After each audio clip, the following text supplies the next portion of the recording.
பேர் கேட்டால் உன் பேர் சொன்னேன் பதட்டத்திலே. பக்கத்து வீட்டில் கோலம் போட்டேன் குழப்பத்திலே. காதல் கவிதை வாங்கி படித்தேன் கிறக்கத்திலே. ஓ குட்டி பூனைக்கு முத்தம் கொடுத்தேன் மயக்கத்திலே.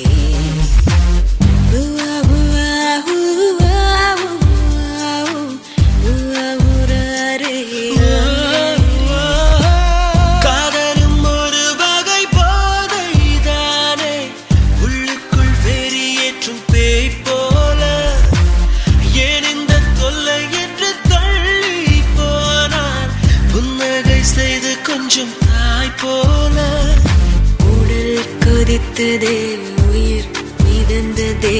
ஐயோ அது எனக்கு பிடித்ததடா. எடை குறைந்ததே, தூக்கம் தொலைந்ததே. ஐயோ